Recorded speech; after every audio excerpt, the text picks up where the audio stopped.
Miaka 60 iliyopita Kenya ilikuwa nchi changa. Wakati taifa likijivunia kupata uhuru, shule maalum ya JoyTown mjini Thika ilianzishwa mwaka wa 1962 mjini Thika kama kituo cha kuwarekebisha watoto walio na ulemavu wa viungo.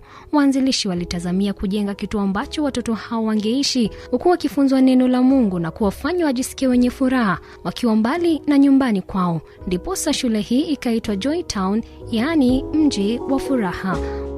Lakini kwa maana jinsi Mungu anapenda watoto, akapenda wamama. Wanafunzi hapa ni wa kipekee, wana ulemavu lakini wana uwezo wa kufanya kazi zao vyema katika mazingira yaliyoboreshwa na madarasa yaliyotengenezwa vizuri ili kuwafaa. We believe that a disability is not inability.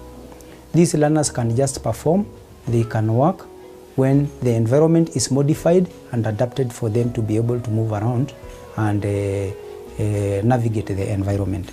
So you realize that these learners, despite the conditions that they have, as a community of JoyTown, the facility has adapted quite a number of facilities for these learners so that they can move around the school, so that they can do whatever they are supposed to do. You realize that in their classes we have curriculum designs, which we use now, which are adapted to suit learners with physical impairment. Baada ya muda, shule hii ilitambuliwa na serikali na kuwa na walimu waliohitimu. Wanafunzi walifanya vyema katika masomo na shughuli za ziada za mitaala kama vile muziki, ambapo shule hii ilipata umaarufu mkubwa katika sherehe za kitaifa za muziki wa kila mwaka. These are all trophies won at the national level.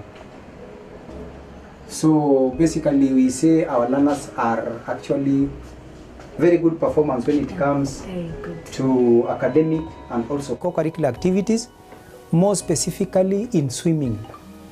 Swimming is one of the therapies that our learners with physical impairment go through. And this is why we have a swimming pool for them to be able to swim and have that what we call a hydrotherapy. Yeah. So swimming is very important to them, and they really perform well. If you look at that trophy, for example, that is a trophy, first class, and this is in the nationally. Kama wenzao wenye ulemavu, watoto hao hupambana na unyanyapaa na unyanyaswaji. Wengi wameuliwa wakiwa na umri wa miaka 11 kwa sababu familia zao ziliwaona kuwa mzigo. Baadhi ya watoto wameokolewa kutoka kwa wahalifu, ambapo miili yao ingetumika katika tambiko za uchawi.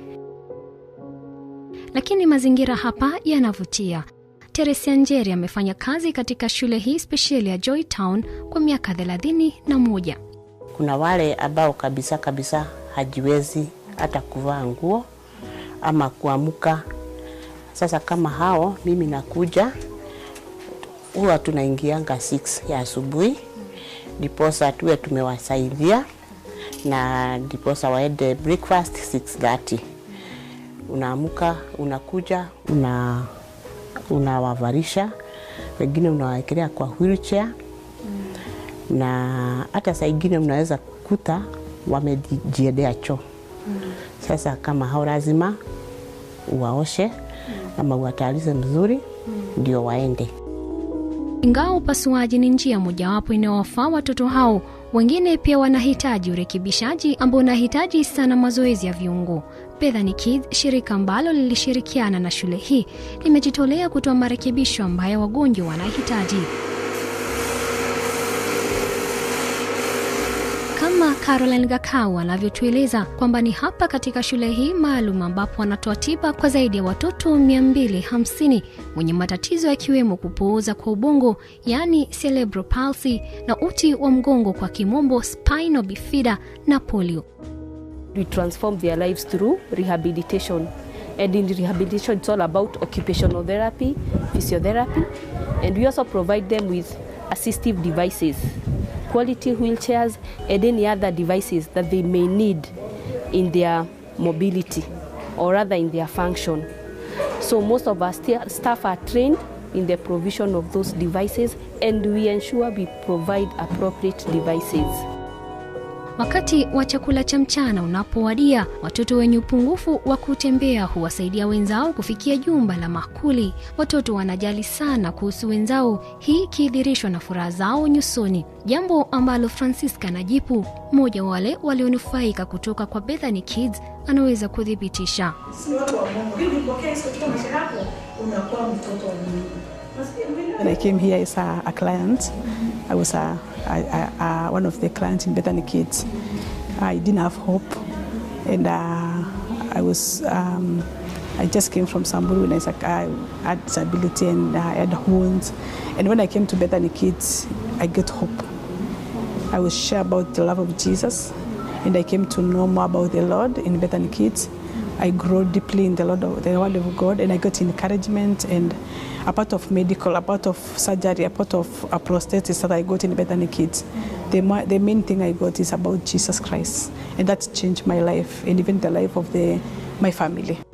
Yeah, my family came and know the Lord Jesus through that. And what thing I do, because my life was changed through Bethany Kids, and then now I'm here to help, even to tell God to use me to change the life of the children with disability, transforming them through what I am doing. Sio kazi rahisi kuwashughulikia watoto hawa, kwani changamoto ni tele. There are challenges. One, the machine can make you have a wound. You can sometimes cut yourself when doing it. And some challenges you find in children, they are children, so you have to follow up with them. They don't know that the appliances, they need them. So you have to follow up and make sure they wear, because it's for their benefit. If you go through our classes, you find that we have more than that in the class, just because there are no rooms. If only we had rooms, we could be having 15 learners per class. But because of shortage of rooms, we have to put them together so that they can be taught. For the shipment of those wheelchairs, it is so expensive for us. To ship like a container of wheelchairs, it's a lot of money, and we just charge very little money for the people who come to us to get those wheelchairs, just 5,000 shillings. And you find there are some who are not even able to pay for that because of lack of finances. So that is one area we feel there's a lot of support that is needed.